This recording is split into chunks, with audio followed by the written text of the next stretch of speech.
Welcome to your next step up the self-publishing mountain. I'm Matilda Swift, author of quintessentially British cozy mysteries.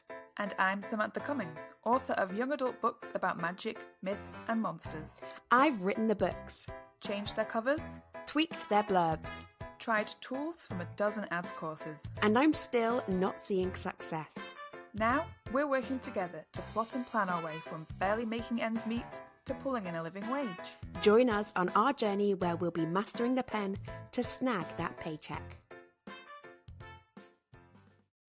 Hello and welcome to Pen to Paycheck Authors Podcast. I'm Sam Cummings, here with my co-host Matilda Swift, and we're here to write our way to financial success. We're two indie authors with over a dozen books between us and still a long way to go towards the quit the day job dream. If that sounds familiar, listen along for our mastery through missteps journey. Each week we cover a topic to help along the way. This week's topic is going to be butter. But before that, let's do our wins and whinges of the week. I did it! Is that your win what the are week your... that you managed to get my your win of the wins and week. whinges? Wins and whinges, and also the fact that I said all of the intro without having to restart, which is what I usually do. Fantastic. Yeah. You start with your wins and whinges, and then I'll Okay. try. I've got a very minor whinge that I am just so busy. We said this before we started, neither of us really knows the last week went. It feels like we just spoke about 12 hours ago. And I have done 10 million things since then, so definitely time has gone, but I have used every second of every day to do something, and I feel like I need like an alternate universe where there are no, like, I just need to float around in space for a while. I need to do a flotation tank, or a massage. I need something, because I'm just very busy in a good and bad way. And then my win of the week is prep for my book club is going really well, and I'm so excited. Yes. Still T-minus 10 days. So prep has been so for my book club I've got box set for book 1 to 3, which is my lowest selling book of any kind. Like my readers, I have not found readers yet that are box set readers. Mine have just read the books already, and the box set I sold some when I first launched it. Bizarrely, even though most of my readers are KU, they don't seem to be KU box set readers. One thing that I noticed when I was going in to tidy up with the box set, like the record for it, was it's not linked to my series. When I set it up, you couldn't link box sets to your series, you couldn't link prequels, so obviously I just haven't gone back in and tidied it up, which is like a real chicken and egg situation, but it's like, it doesn't sell much, so I don't do anything to it, and I don't do anything to it, so it doesn't sell much. But then I got to tidy that up. I recovered all the books in that series last year, and I never got around to sorting out the box set again because it doesn't sell. I didn't really think it was worth it, but I did, because it's going to go on a BookBub email, and I want to have the prettiest possible cover. And when I got the BookBub notification, I had about 3 weeks before the BookBub, and my book cover designer is a dream, like always very good at last minute things, but he has a date on his website when he says, I'm booking in my next jobs for this, and it's always just a couple of weeks away. But his most recent email, his most recent newsletter was, I'm taking a holiday because I haven't had a holiday for ages, and it's next week. So technically he had on his calendar, I'm not free for about 4 weeks. But a very kind friend of mine did a mock-up of the box set, so that I was like, here's an exact cover. Here's the exact cover. Can you just copy this with like the right fonts, the right colors and things? And it should hopefully be very, very quick. And that is James at Go On Write. He is a friend to indie authors. He is an absolute dream. He has helped me out of many last minute pickles and did this. So I've got the new cover on there. I've told BookBub about the new cover, because now you have to do it manually, or you have to send to them a request to put a new cover on rather than doing it yourself. I'm planning out things for promoting the new series inside the box set, because I want to get some ARC readers. So it has really spurred me on, and it's all going well. I'm feeling excited and also busy. How about you? What are your wins and whinges? I'll start with whinge, because that's always fun. This week has gone so fast. So this week I'd set myself the task, because I'm currently editing my next werewolf book, and I was like, oh, this week, no problem. I'll have finished editing the whole first act. Can't see why I wouldn't be able to do that. And feels easy, yeah. Okay. Yeah, I was like, this week I thought, I'll put in the hours every day, and I've just been not distracted with butter. It all came at the right time, really. But I just have not done what I thought I was going to do. So I'm a little bit on the back foot. I feel like, oh, I didn't like achieve my goal, but at the same time, there's a good reason for it. Like the time spent thinking about butter is like, this is the right time for me. This is like perfect timing. So it's a whinge, but I'm reframing it just to be a something to like learn from. Like, you don't have to rush everything. My win for this week is that my formatter sent me the final formatted book for my next release, which is on the 21st of April. And I've uploaded it to KDP. Everything's in place. I've got the paperback proof ordered. And I just feel like how am I this far like advanced on this? Like, I don't know how I've done it in this time. Usually I'm like on the day when you're supposed to upload your file, and I'm scrambling to get it done. Like, oh my god, I've forgotten. How do I do this? But yeah, I like, which midnight is it? Is it my midnight? Is it American midnight? Yeah. So I'm days in advance for uploading all the documents. And you're going to be paid back at the same time, which I never do. I don't think I will. I've pushed the paperback to the 1st of May just to make sure I've got time to tweak things. Like if things on the cover need tweaking and stuff. But yeah, like it's in production, so feeling like I'm just like, that's such a win for me. I have got a whole series without paperbacks. Because it's a smaller selling series. I'm much more an ebook than a paperback. They're bought as a bundle, my designer, so like it's not like I've paid anything for them. I should get around to do it. I just haven't. So I feel like you're a superstar, and I should maybe feel motivated from that to sort out my covers. I mean, from this whole week situation, to this whole like last minute book bub. I just really enjoy having my own books in paperback, so it's just for me, really. Yeah, I would too. But, I have not. Yeah. It is a bigger headache. Yeah, you should do it, but it is definitely just more admin. It's on the list. Get a PA. I do need a PA. Absolutely need a PA, and I'm going to get a PA at some point in the near future. I'm resolved, because I'd be so good at having a PA. I'd be really great at it. Yeah. So I will get one.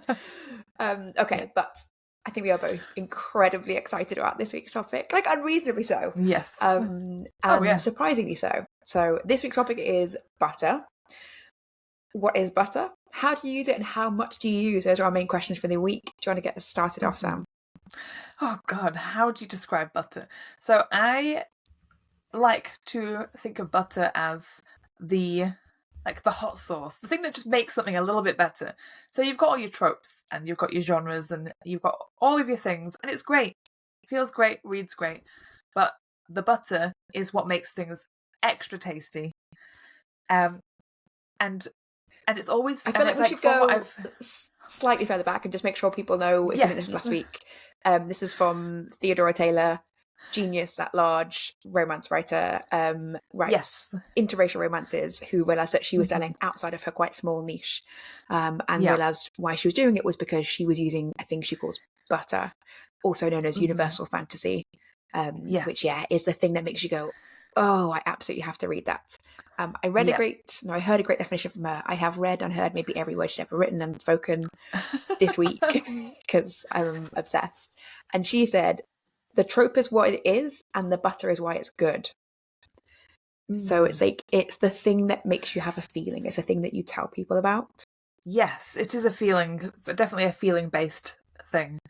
And before reading, because you were the person that told me about her and about this book and the concept of butter, and it sounded great. Like but at the same time, I kind of felt like because her genre is romance, I didn't know whether what she was selling was going to be for me. But I read the book this week and had epiphanies. And it's called Seven Figure Fiction. Seven Figure Fiction. And a lot of it didn't relate to me, but she has very clear examples of what butter is and what this universal fantasy is. And it really makes you think about your own book, so how your own stories fit into what she's talking about. But then it just makes you look at the world at large as like, oh, like, is there butter everywhere? And I've just never thought about it. So that was like, my whole week has been watching TV shows and looking at books on my shelf and thinking, what are the things from those, like, those TV shows and stuff? Like, what is it that I love? What are the things that happen where I'm just like, oh, I love that. And so all this week I have been making a list of all of the things that make me super excited. And I've also been like going through my editing work and making sure that it's buttery enough. So what's your, like, what have you been doing this week with regards to butter? Everything. So I read the book ages ago, and I think, like you and like a lot of people, and like I often have in fact with books that are related to craft and publishing, I read it and I was like, that's really good, yeah, and then I did something else and I sort of forgot about it. I was like, I hope it sort of osmotically got into my brain somehow and I will magically do something better. And I didn't. That's not true, actually. I did. And I've actually I read the book twice, and both times after I read it, my writing was better, but not in a way that I could control. So I read it and I was like, I kind of understand what butter is, or I have a sense of what butter is after reading the book. And the book is great, really well written, but because she is a romance writer, and I think generally because romance writers are much more deliberate about their work, because they have to write to very specific small tropes. Like they are writing boss hole, secret baby, like things that I couldn't even possibly articulate for any other genre. Things like, how do I know what fated mate is? Like, I've never read a book in it, but I hear like romance writers know what it is. They articulate it well. So they are so conversant in very specific, deliberate tactics in their work because and thinking about what their readers want. So because I don't write romance, I could read it and I could understand or get a sense of like what it was, but I could in no way translate it to my work, or even really, this is the hard part, start spotting butter myself. So it was really helpful this week. So I've read the book a couple of times already, but I haven't really felt like I could control butter.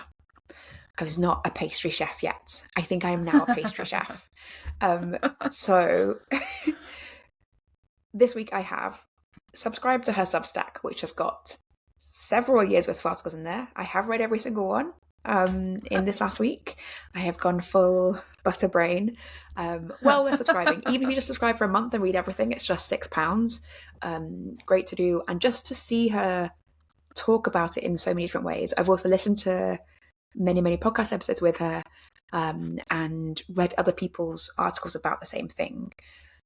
And I think I have got a much clearer idea of what it is. So she gave a good quote in a podcast I listened to, which was, the trope is what it is and the universe fantasy of butter is why it's good.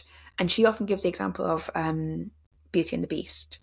So the Disney film is the easy one to think about because everyone has seen that. But obviously it's an old story.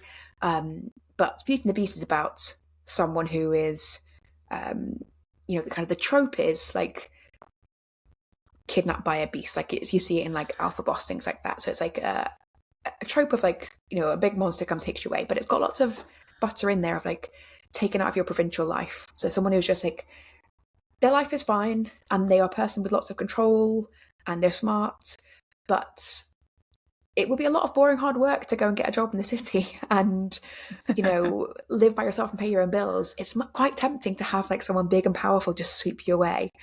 And, it's also got other butter in there of just like, the beast isn't just a bad man. He is a literal beast. He's literally like a gigantic, hairy, scary, monster.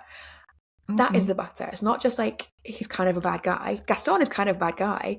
The beast is like really exaggerated and you feel petrified. You feel like, but also then he gets to the library and it's like he sees her so clearly. Someone who buys you the exact right gift.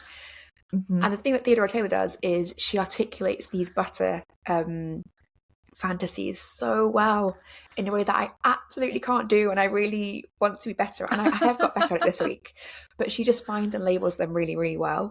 And I think having read all of her Substack, and read the book many times and listened to podcasts, that really helped me start to figure out, like, how can I articulate the butter in my books? Because I think in my previous series, I have written with butter, but I have never added more butter because I didn't know what the butter was. I have like put butter in there because I know what makes a person have feelings.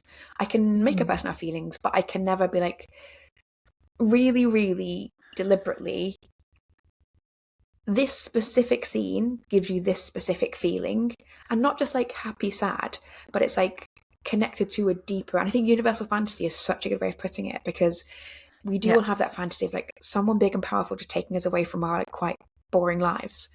Oh, I would love that. And I would just absolutely melt if someone bought me a library. I could buy my own library, right? I could do that. I could work hard. I'm looking at a whole wall of books right now, but it's quite messy and it needs a dust, and the books are not organized, and there's no ladder, and it's relatively small, and it's just like, that is good, but I want the dream version of it. And it's somebody else who's done it for you. I think in my books I was putting in the good thing, and the butter version, the universe fantasy version, is the dream version, and I could never figure out how to like turn it up in my books, and now I think I know how to turn it up. So yeah, what I've been doing this week is a lot. I've also been watching a lot of things that I don't actually like, and that are in no way targeted at me, and trying to figure out why they have still managed to captivate me, and why people often say, oh, I hate this, but you have to watch it, or like, this is real drivel, but I couldn't stop watching it. And she's very good at recommending things like that.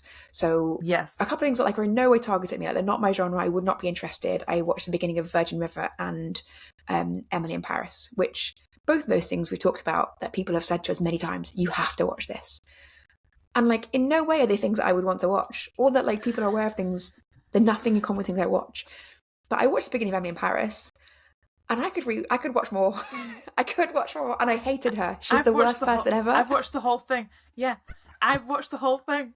I like it's such a good show to like for an example of butter, because she is a horrendous person. She's the worst character, but you get so pulled into the ridiculousness of it. It's like everything about it is so hyper realistic, and it's like you just have to see like how she's going to get away with what she's trying to do, or how it's going to go wrong.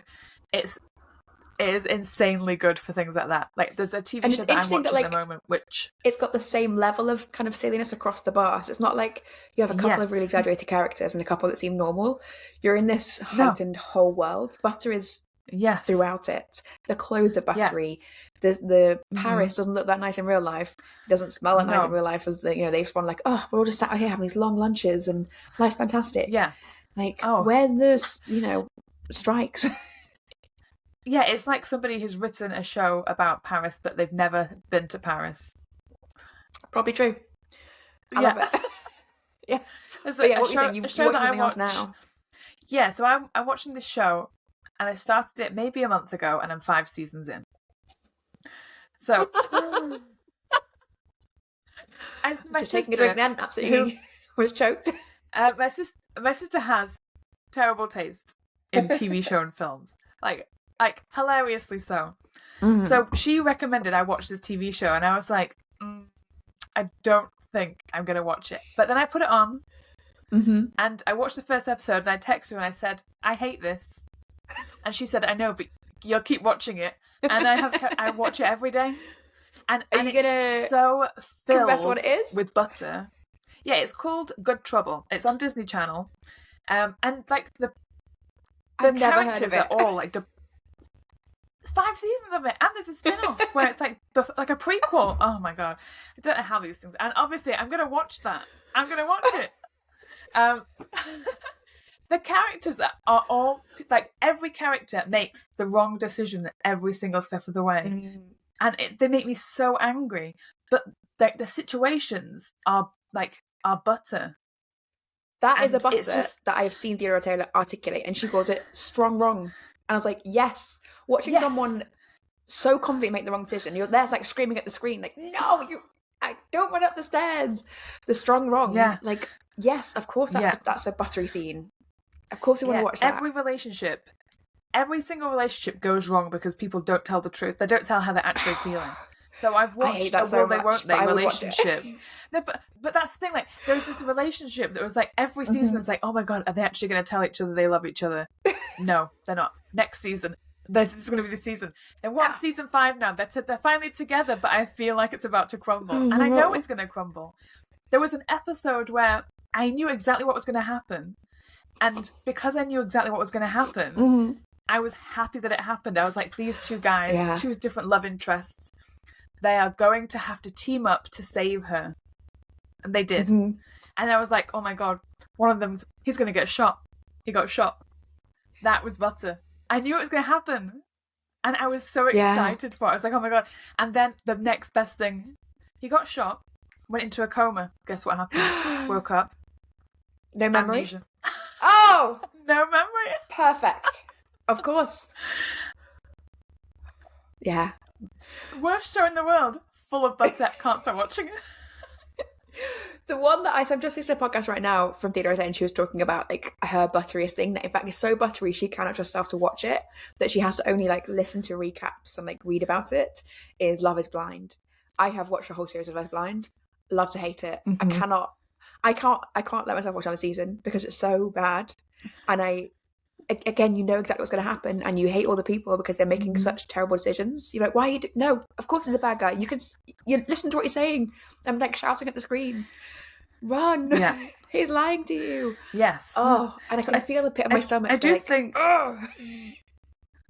this is obviously like for both of us the strongest form of butter that there is, isn't it? This is like what she calls ghee.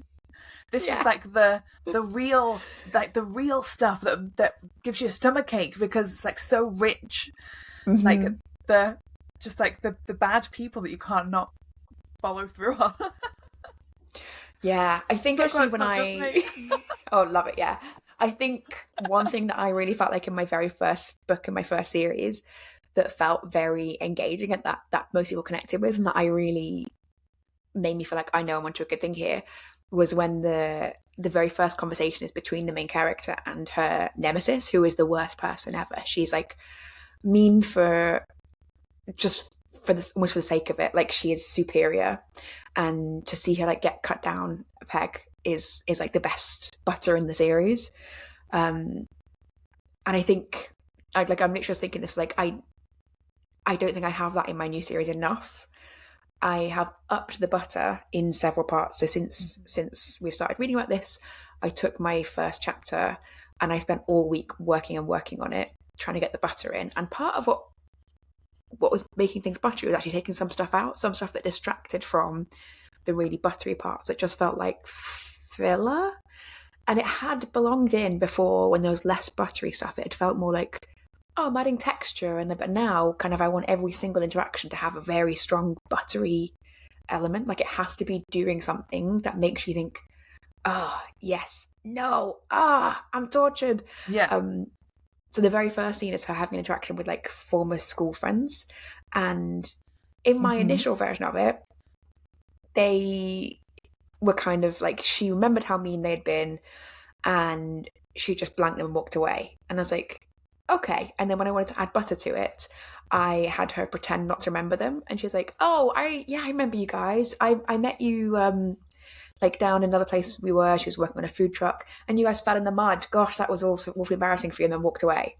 And I was like, yeah, more buttery. But I think I need to give her quicker a nemesis, because she's kind of got like a big fight with her family through the whole first series. But I really want someone that we love to hate. There's nobody that I love to hate yet enough, and I maybe want to bring someone like that out. So that is really useful to think, like, what is your favourite butter? And I think I do tend to think about the positive things, because I think I'm such a cheerful person. I love Christmas and books and cooking, so I put them in my books. But actually what I love is I have a nemesis in real life. It's like a fun nemesis. It's just my downstairs neighbour who owns the house. He doesn't live there. He rents it to someone else. But we have an argument about like who owns a bit of land. I love it.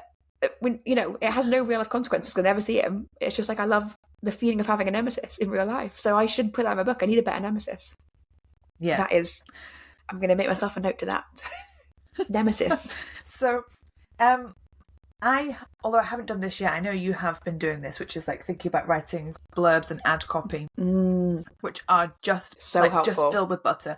So I have done a couple of like test Instagram posts and what's the new Twitter called that we're using? Threads. X. Sorry, I'm such an old person. Threads. No, I'm not. Yeah, I'm using Threads. I'm not on X. So I've done a couple of like tester, like little teasery things for my next book, and just like to practice writing. And I'm also this week going to be writing new blurbs and like little teasery things for my previous books and putting butter into those to see if I can get traction. So it has sparked a new task, not just like in my editing, but also in going back and trying to up the butter on. I'm probably not going to touch. I might edit my blurbs, to be honest, because I think that I do have butter in my books and I haven't highlighted it. So I might tweak my blurbs as well. I mean, that's the thing Theodora Taylor started doing, is a specific course about butter in blurbs, because I think that is such a key place to put it that we don't put it. So I have been playing around with getting AI to write my blurbs. I think it's really helpful to get it, because it'll do several different versions. You give it like different focuses, and I quite like doing that and then pulling out a few different lines to put together into a blurb. And one thing that I found really helpful, because when you're giving AI a prompt, you're not trying to make it good writing, you're trying to make it very clear writing, is that you have to be very articulate about your butter there. So you can say, so for this new series, I've got this character who's returning to, she's a black sheep of the family. She's returning to her town. She's a baker. The town is a book town. Her whole family are booksellers. So I don't have to be like great at articulating the butter, but I can put in the things like that's where the conflict is. That's where like the emotional contrast is. And I put in a bit more, and I made it sound a bit better than that. And the blurb that came out was phenomenal. So like the AI had taken the things that I had kind of wrestled out of myself. It's like, what are my good bits? I hate saying that because I'm English, and how do I articulate those? And then it turned it into like a light, funny thing that doesn't sound like a stressed person written it, which is great. And made me see, yes, there's plenty of butter in this new book series. Whereas trying to do the same thing for an old series was tough, because I didn't write it with butter in mind. I wrote it thinking more about character and setting in kind of like a traditional way. And I think I happened upon a few buttery things, like having a nemesis, like having a best friend who's like a sort of sassy baker. But then I didn't up the butter. So in the first book, nothing really befalls the nemesis. In the very first chapter, she's the one who finds a dead body, and you kind of delight in that discomfort. But like I could have, like thinking back about it now, I could have heightened it. And I think I could have heightened it without making it silly, just leaning a little bit on it. And that's the way with butter, right? Is like, am I making it exaggerated? Because if you do that, you have to go full Emily in Paris and exaggerate everything. Yes. And does that fit with your genre conventions? And honestly, for Crazy Mission, it does fit with genre conventions, but it doesn't fit with my natural writing style to have everything be so proper silly. Like, I'm never going to have someone fall into coma and they wake up with amnesia. As much as I love that, as like a I'm contemplating trash TV. it. But it doesn't fit with my genre, and it doesn't fit my writing style. But I think some writers could make it work. And in fact, some writers could make it work in cozies. You have some really light-hearted ones that feel a bit more soap opera-y, but I don't think I could carry that off in a way that would feel like I would love writing it. So it's kind of how to make your butter enough was a big question we were talking about last time. Yes. So yeah, what have you had any thoughts then about how to make sure you've got enough butter without it feeling like it's kind of a slippery, out of control mess? Just to really torture the metaphor. I know what she said in the book was to write down every chapter, like a description of the chapters that you've got, and then decide what butter is going into each chapter. I'm not doing that because that seems like a lot of work for me, and I, at this stage, don't want to go back. I feel that's like going back at the stage that I'm at with editing the books that I'm working on. but I do have my acts written on the wall and what happens in each act. So kind of like my beat sheet is still up on the wall. So I am kind of going through and deciding what butter is going into each beat. And I feel like I don't want to like overdo it, but at the same time with my genre, because it's like fantasy and like magic and things, I do have a high tolerance for butter in what I'm writing. So I know that if I have butter in every scene, then I'll be good. Yeah. Every scene should have at least one buttery moment. Have you got an example of a buttery moment you've been thinking about? What was I thinking of earlier? I have one of my favourite buttery things. So I'm going to divulge one of my favourite bits of butter, which is, and we talked about this, I don't know if we recorded this conversation, it was the kombucha girl, what we call the kombucha girl butter. I don't know either. We talk about that so much, the kombucha girl. I don't think we did record it. So it's I think this person's a bad guy. Oh, maybe not. Oh, actually, yes, they are. So I'm being kombucha girl. Kind of like, yeah.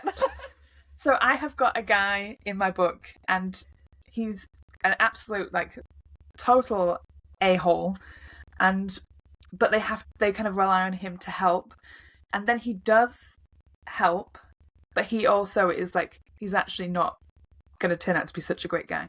So that's kind of something that I'm trying to figure out, like where to put the hints and where to make people think he's going to do some really nice things, and it's going to be like, oh yeah, maybe he actually really cares. And then I'm trying to figure out what the kind of like rug pulling situation's going to be. So that's kind of some of the stuff that I'm thinking of. I think my difficulty, because I've also thought like, yeah, it'd be lovely to go through and put, and I had planned to do like put a butter description next to every little scene or next to every chapter. It just feels like I am not good enough at articulating butter for it not to feel torturous, because I think what I would be doing is like twisting something into feeling like, or into calling it butter when it's not butter. And I think I would spend a long time doing it and come out with something that's not any better than what I've got right now. So what I did this week was I went through I can't remember what order I did it in. So I'm working on my first chapter, so I'm really, and that kind of contains everything, especially in a mystery. Your first couple of chapters, you have to have met everybody in the book, or at least mention them who might be a suspect later on, or who might be connected to the mystery. So you really have to very consciously introduce everyone quite close to the beginning, and obviously the major conflicts. So I think maybe more than any other book, you really are focused on the beginning and like setting everything up. So that's why it feels quite useful to spend a longer time on the beginning than many other people would generally do. So I have got a butter list that I made ages ago. That's like when I was trying to start thinking long term about, and in fact, that's after I first read the butter book. It's like what to start thinking long term about improving my writing and making it butterier. But my butter list was just like a list of things that I think are cute. So it's like Christmas, bookshops. And I really, that was when I really couldn't articulate like what butter was. It was just things that, because I think she expressed it in many different ways, and I couldn't kind of stick on one that felt meaningful enough. And one that was kind of, that she talks about is like, find the things that make you one click buy something. So if you saw a book that had this in the blurb or had this in the cover, what you'd one click buy. And for me, any book set in a bookshop I will buy, even if I know it's terrible. I will read it, and I cannot resist. But then it's like, what is it about the bookshop? It's not the bookshop itself. It's like, the butter isn't the bookshop. The butter is, it's many different things, right? So it's like an unlimited supply of books. That's buttery. And it is owning your own dream business. That's butter. Yes. It's not bookshop. Yeah. So I had this rubbish list of unarticulated butter. So what I spent this week doing was like looking at my first chapter and seeing, could I pull out the things that I originally thought were buttery and like express in a better way, having now become more familiar with how Theodora Taylor talks about it, express it in a way that much more clearly says what the actual buttery bit of it is. So like with bookshops and like with the shops, it was like unlimited supply of books and you know, being in control of your own life and own business. And then so I wrote down all the things I could think of that I'd sort of mentioned or thought about for the book. And then I tried to categorize them together, because she also has this thing about like, I can't remember how she describes it. Like, I'd like chapter butter and scene butter, or book butter and scene butter.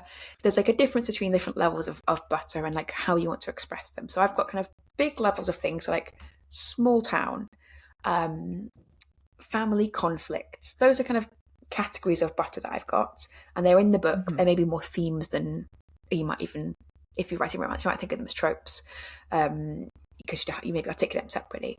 And then underneath that is the scenic butter. So I had one thing that I really hadn't thought about, but I do a lot in my books, and I want to do specifically in this book, was like family meals.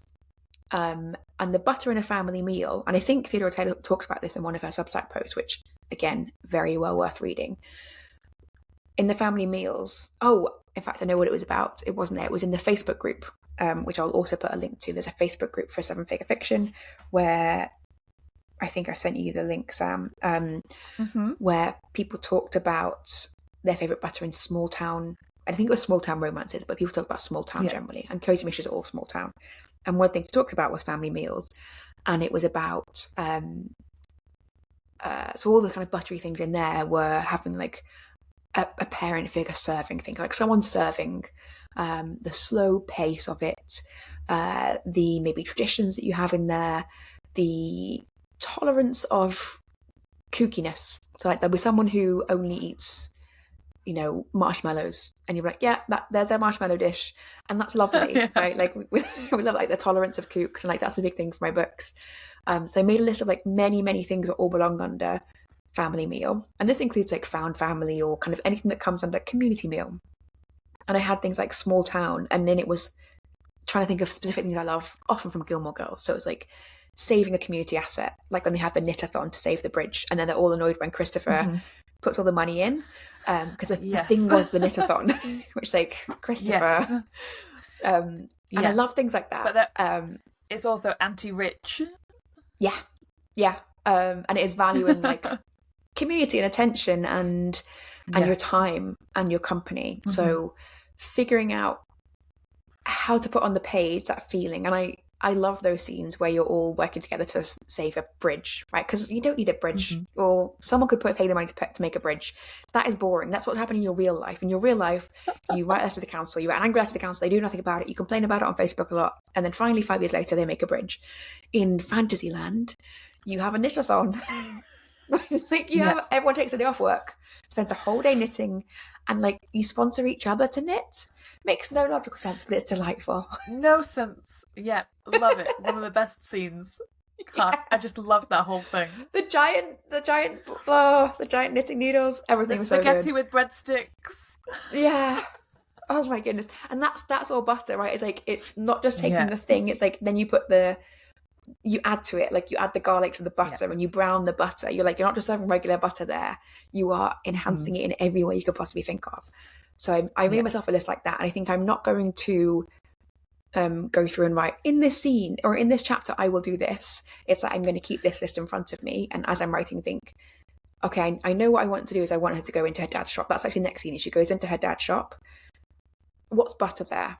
Like, what can I pick from this list of things that is buttery? It's not just like, and then I walked into my dad's shop and there were books on the wall. It's like, I think what you're suggesting there is that you can't let butter derail you from your normal creative or from your craft, because you as the writer, like everything that you're writing is like, it's your whole thing. So you can't just be like, I'm just going to write this as complete butter now.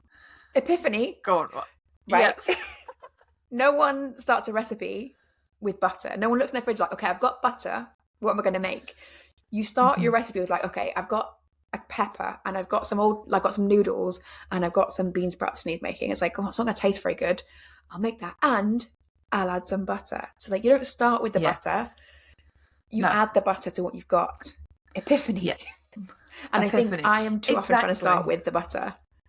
Yeah, don't start with the butter. Start with your other ingredients, what you would normally do, and then as you're writing, look at your list or like think about the scene that's coming up and think what would make this more buttery. And Mm-hmm. if like because I've now got a list of all the things that I love about other books, other films and TV shows, and now I can go and look at that when I'm writing a scene and think what's going to happen, right? What kind of butter do I love that I could put into this and then just like elevate it. Mm-hmm. And it's like, and it's really exciting. It's like, it's made me really excited. It's quite daunting, but it's exciting. I mean, I actually did a thing that I never normally do, or I often do it in a different order. So when I get up in the morning, I write morning pages, and if I am feeling very crotchety, I'm going through a whole period of just been like grumpy all the time. My morning pages are getting my grumps out, just like writing about what I'm annoyed about, and it's out of my head, and I feel fine the rest of the day. If I'm going to a period where I'm feeling great and I'm like on top of the world, I'm getting everything done, I'm no problems. I spend all those pages writing about what I'm then going to write after that, because I do morning pages and do my writing, and I basically get excited and plan out what's going to come next. But what I did the other day was I'd already done my first chapter. I thought it was good, and it was good. But I wrote my morning pages about, okay, what butter can I add? And I literally thought of 5 things that I could add to it, because I had just read, as I have every day this week, just read something like Epiphany from Theodora Taylor. Yeah. And it was about like making everything special. So in my book, I already had her in the first chapter. She goes to her shop, this shop that she is in love with, right? It's like her dream come true. She goes to the shop, she opens the door and she walks in. And literally one of Theodora Taylor's posts was about a key, and it's a key on a front cover of someone's book. And she's like, yeah, it's so enticing that on the front cover, the key is not just a regular key. It's like this special ornate gold key with a red ribbon around it. It makes you think, what does that open? I was like, yeah, I mean, the key can be anything in my book, and I've just made it a nothing key. I didn't describe it at all. So now I've made it this like ornate mortise key with a book on the head. It's like an open book, and she describes how it warms in her hand, just like it warmed in her grandma's hand, because it was a grandma's shop. And opening that, and it's like a buttery key. Like, it took me 2 extra sentences to do. So I literally just, after I had written that chapter, thought about where can I butter up some little piece. And I just did 5 things like that. And in doing that, I added words, and I realized places where I couldn't add butter to it, and I just took them out. And they weren't serving any purpose. Mm-hmm. And it was Epiphany. Epiphany. Yeah, it has been one of those weeks. Like, the week's gone really fast, but it's been filled with a lot of thoughts. Yeah, I feel like I'm in the Matrix, but like the Matrix is made of butter. Yeah. It really is, because I was watching, what did I watch? I watched X-Men yesterday, and all of these things that were happening in one of the many X-Men films. And I was just like, literally every scene, like, this is all butter. Yeah, and also I think the Marvel movies do such a good job of that, right? Because they're often, they're so hard to hang together because they're trying to do so many things in every film, and the way that they keep, because you contrast that with like a Pixar film where they hang together so well. They are so tight, and they're incredibly meticulously held together. Like, the plots are very strong. Whereas like in a Marvel movie, a lot of it is just like explosions. They're trying to, that's butter to somebody, but it's not butter to me. I don't care about explosions. But they pack it full of butter to make sure that like you will find some butter in there for you. Even if you're watching a scene that you think like, okay, there'll be something funny, or there'll be something sweet, or there'll be something explodey. They're just like, so packing it in. One of the craziest ones, which I realized is like, it's like anti-butter for me. So it's butter, but I hate it. Is in any kind of film, but this happened in this X-Men film, where they blow something up, and you just think, how are they're never gonna fix it. So they blow up the house, like the house blew up, like the school, and I was like, but like the history of that building, everything's gone. And to the me, insurance that's like paperwork. I was devastated. Like, but like, what? How are they gonna? I don't understand how they're gonna fix it. And so that to me is butter, because it gives me like this reaction, and it happens in all those sorts of films where like they blow things up and you're like, this city is destroyed, who's gonna fix this? But it gets me every single time. It's like the Transformers films, it's like everyone's dead because you've just destroyed the city. Like, what? But apparently that's what I like. I like to be angry. But also about like it. I think you've got a very specific reaction, so definitely there's a big thing about like when we call it a universal fantasy, or when Theodora Taylor calls it that, it's not actually universal. Not everybody loves it. So, but it's something that gives a lot of people a really strong reaction. So it is like being able to just at your will blow up a whole building. And to an extent, right, that is a universal fantasy, right? Like I'm sure there's times when you've been really mad at some sort of bureaucratic institution. You've thought like, oh, if only I could like mind explode it. I wouldn't in that moment think about the paperwork. I do, I do when I look at it on screen because I'm not engaged enough. But also to some people, like they love any sort of explosion. That is always their butter. There's a good part. I think it might be in the original book because this is how Theodora Taylor was talking about like how she started to get the idea of butter. Where she was saying that she was watching a film with her husband, and it was a film set in space, and there was just like 30 what felt like very long seconds of somebody fixing a spaceship, and she was just like, this is the most boring thing I've ever seen. Why am I watching this? And she turned to her husband and he was rapt. And she was like, oh, do you like this? He's like, I love this. I love watching somebody fix a broken thing. Because that to me is like, I love it in real life. I love it on, in media. And she was like, oh, tell me why. Tell me all about the butter of that. Like what feels good about it.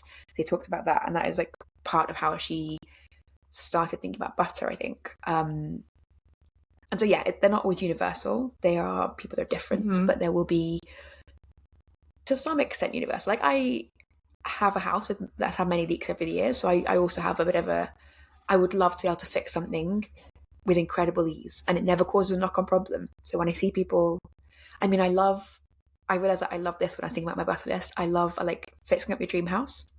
So that is on my list. Yes. And I had not planned to put this in the book. In the book, she has got a shop downstairs, and I didn't really think about the upstairs, which is accommodation.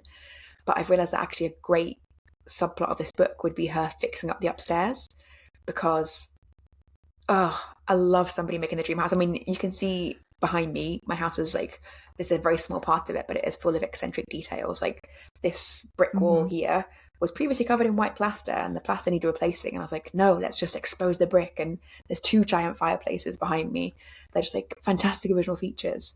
And I've got random gold sconces and the giant bee and a zebra head that's a vase, and just a bunch of willow, twigs. And it's just like, it's exactly me. And I love somebody fixing up the house to be exactly them. So I'm putting that in this book because I have got the space for something like that. And so I saw that I needed something else as a plot to go in the background of the mystery.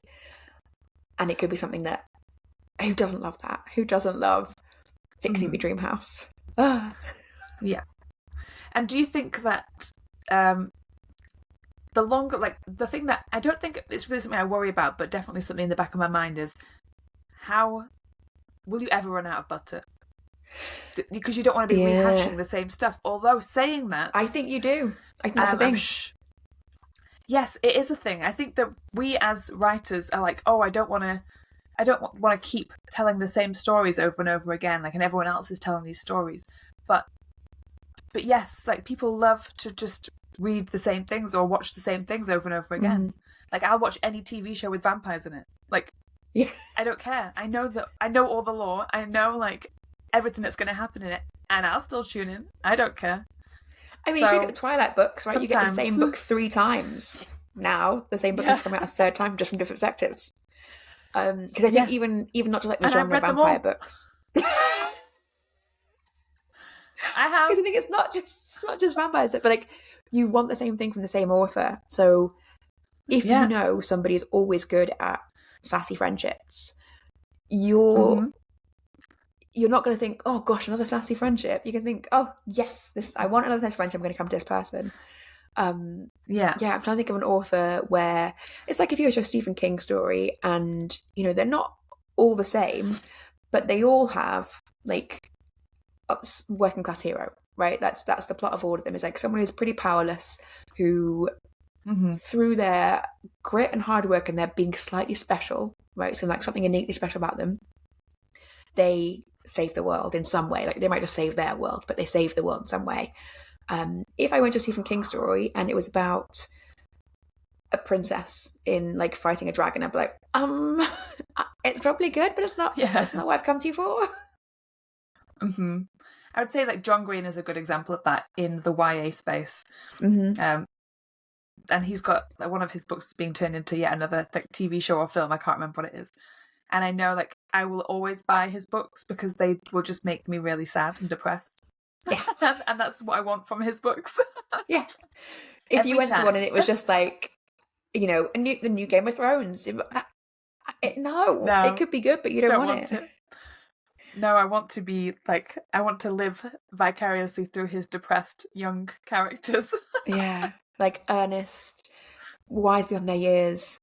I mean, it's like we always talk about Gilmore Girls a lot, right? So it's like you wouldn't want to watch an Amy Sherman Palladino show where it didn't have a sassy, seemingly like bottomless stomached, rich beyond possible imagination and realism main female heroine who could do no wrong. Yeah. I want that. Yes. I want that avatar. If it was about somebody who's like having to like deal with real life consequences, no, I don't want that. No, not at all. I want it to always work out. Yeah, I want everything to be beautiful. Maybe and funny. Maybe it's not something to worry about then. Like it's never. You could never run out of butter. Butter is never ending.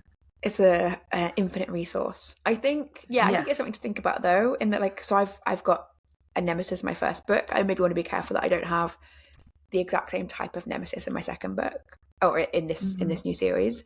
And I definitely thought about that when I wrote my last series. So I've got 2 series already.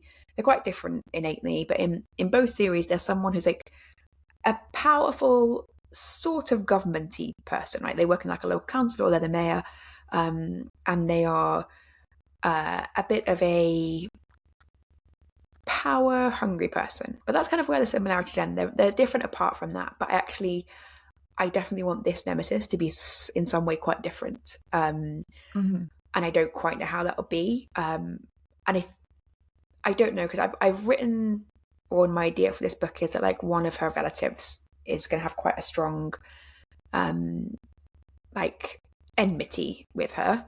But I don't think I want them to be a long-term nemesis. So I do want someone who is kind of separate from that. And that's maybe why I often make it someone who's kind of in control in a town way. But it's too samey. So I don't want the exact same nemesis. But I want to have someone who's got a stronger, and it might be one of these girls from school. Maybe one of them will turn to be the nemesis, because that would be different, but also they have stayed in a small town. Maybe they've got quite a bit of power socially. They work on the council. Well, we say not work on the council. That is too similar to other characters. Not work on the council. Not work on the council. But like maybe they are, you know, on the PTA at school, so like connected to lots of people. Like maybe some sort of power, or they're just socially very influential. Yes. But yeah, somehow it needs to be quite a strong nemesis. So I need to think about that. But it's definitely something to like be mindful of, that I think I tend to fall into the same patterns. Like I always have 2 female best friends, one of whom is quite eccentric and the main character is not. But actually that's kind of a cozy thing, and really you need your side character to be more eccentric than the main sleuth, because the main sleuth has to solve a murder, and you can't do that if you are wildly eccentric. I don't know. You could always stumbling onto the answers and finding the clues by accident. Maybe, but I think it starts to become unbelievable. Yeah, maybe. Yeah. But it's definitely a strong dimension to have like the eccentricity in your side characters. Yeah, 100%. Well, I think that's it for this. Other than like, I don't really want to go through my list of butter and bore people. But if anybody listening to this wants to know my butter list, just get in touch and I will share with you. Well, I might look at mine actually. So I had my original one, because my original was so terrible, was just like, genuinely I'm going to read from it: Christmas, bookshops, travel. There's slightly better ones on there, but they're just my hobbies. Yes. It's just but there are things like financial independence, puzzles and connections. So I was like kind of getting closer to what butter is, but they were not articulated in a way that I couldn't put them in my work. But then when I came back through and looked at butter, having done my like incredibly deep dive verging on stalking of Theodora Taylor this week, I've got things like Run Away to the Circus. So the main character, she leaves home and she runs away to become a baker, and they're all booksellers. Fixing Up a Dream Home, shared meals. I've put down as like I'll Have the Usual, so like a regular hangout like Luke's, like, or like Cheers. It's like a place where people know what you want. Yes, I like owning that. your own business and like own business, own rules. Again, Gilmore Girls, like when Luke hates people having mobiles in the diner. Just like those, I think they give you a stronger feeling than bookshops, Christmas travel, which are not better. So yeah, that really helped. I'll go through like two of mine on here are like my like better worded ones. I've got Dead, Think Again. That is that's some good butter. I love it. And I've also got No More Mr. Nice Guy. So when somebody's had enough and then they're like, do you know what? Screw this. Yeah. I'm kicking the door down. We've also got Kombucha Girl as a butter. Kombucha Girl. Yeah, I have written Kombucha Girl. Yeah. Mm-hmm. Yeah, I think we're not about to put Theodora Taylor out of a job in terms of articulating our butter. Definitely but we have learned as much as we can from the master. Yes. We've both got lists that will be ongoing, I'm sure. Like every TV show, every film, every book is now going to be followed by me furiously scribbling onto like this piece of paper. Like, another thing. Everything. And I think a better use of things that I don't enjoy watching is like, now I can be like, okay, but why am I watching it? My dad absolutely adores bad sci-fi. Like sci-fi that is, and he and I both share a love of science. We both have a sciencey background. And yet he watched sci-fi where it bears no relationship to actual science. And to me, I find it unbearably frustrating. Like I can feel a pit of annoyance in my stomach right now. So it's like, it's sort of buttery, but it's not the right name sort of drop butter. One of the weird ones. I need to know because they don't even have names that make sense. They're just one word things, and I never get them promoted on Netflix. He has like got a very different Netflix algorithm to me, and it just sends him things about people. I mean, so the one that is most famous that actually I do enjoy, and it's like it's right on the cusp of like what I enjoy, and he will go much further, is The Core, and The Core is great. The Core is unbelievably improbable science. Like the core of the earth has stopped spinning and you have to go down into the middle of it to temperatures which clearly no human could survive. There's hollow parts full of crystals. It's just a ragtag band that I get it's got enough butter like the ragtag band, and like that I think works really well. And a lot of the sci-fi things that he enjoys, they don't quite get those buttery parts in. Like I think often they have a sort of odds and ends band, not ragtag. It's just like, here's some people that we didn't really think about very deeply. They're played by people who've done a couple of adverts. Whereas The Core, I think Hilary Swank's in that. It's got a lot of famous people in The Core. It's good, but it's like I maybe will watch more of my dad's obsessive sci-fi. And figure out like what the butter is. Often they have like a ticking clock. Like I think that's really good. A ticking clock, all the time. There is one that I stayed with my parents during the pandemic, and there's one that he watched that was to do with. I'm so frustrated even thinking about it. It's to do with an airplane, and the sun had become too powerful, and when the sun, the sunlight hit the earth, you couldn't survive in it. It was too strong. But some people were in an airplane when it hit, and they were on the dark side of the earth. Right, but as the earth keeps traveling into the sun, it keeps rotating, so more and more people get fried. But the plane just kept flying. The whole TV show seemed to be, it was a series, it was a long series. The whole TV show was they had to fly to a new refueling station, get petrol or jet fuel, and then take off before the sun arrived. And always the sun was just like millimeters behind them. Somebody would be too slow, they would get fried to a crisp. Drama. And then they had the issue of like the sun started degrading perfect. Okay, so my internet just got cut off because I think big sci-fi was concerned about my maligning of its reputation. as you can see, it is buttery because I'm still thinking about it. I'm so frustrated by it that I thought about it so much that I caused the internet to break. I mean, yeah, watch it. I'll find it. I'm sure if you that sort of thing, your Netflix algorithm has brought it to you.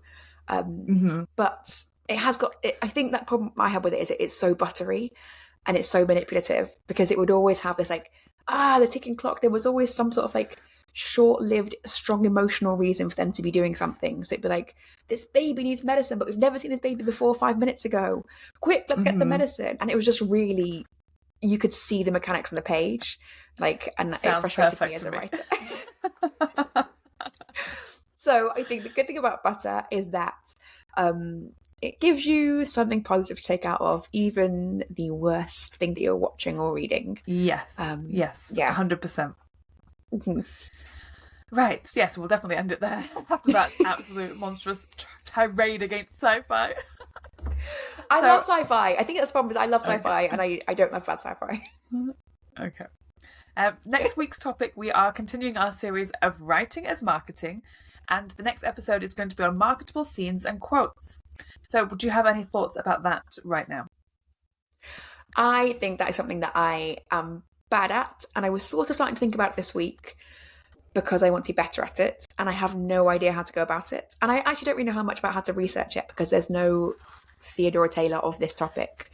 And I think it's a hard topic if you're not a romance writer because I don't have a spicy scene to put in. I've got a lot of sort of cute, quaint scenes, and I don't know how I could write something that's as gripping as like the romantic guy's door lean, or something that's got like a little aubergine put over the quote. How do I do that for a mystery? Have you got any thoughts on that? Yes, I see a lot of like a lot of the Instagram stuff that I see on my algorithm is quotes. So quotes from people's books. So I'm going to trawl through my Instagram and see what quotes come up and what quotes are getting the most traction. Because like if they're managing to pull things out for their Instagram posts, then surely they're like that. I think I'm going to be able to find the right kinds of quotes that I need to be putting in. So basically, Instagram is my go-to this week. I had not thought about this until you mentioned it, but I might go and look at popular highlights on Amazon. It's a relatively new tool, I think, in the last year. Often it seems to be weird things that I can't tell why people have picked it as a highlight. But yeah, I think if I can look through some mystery writers and find their popular quotes, that might be something. Because I have seen it before. It's like, are you quoting it? Because I wonder, like, is there some sort of competition where you had to find a fact and you had to, like, you were highlighted to come back to it? I have no idea. Yeah, it's often really really specific. Like, it's often a description of a character, and I have never had that myself, so I don't quite understand why people are doing it. So maybe I need to figure that out. This would be a good exercise. So I might look at my comp authors popular highlights and see if I can figure out what people are looking at and see if maybe that would get some traction. So I think we've both got some good homework to do for this week, whilst also continuing our ongoing work in everything else. A deep love of butter. Yes, I will be buttering everything up. Yeah. Fantastic. All right, I will see you next week then.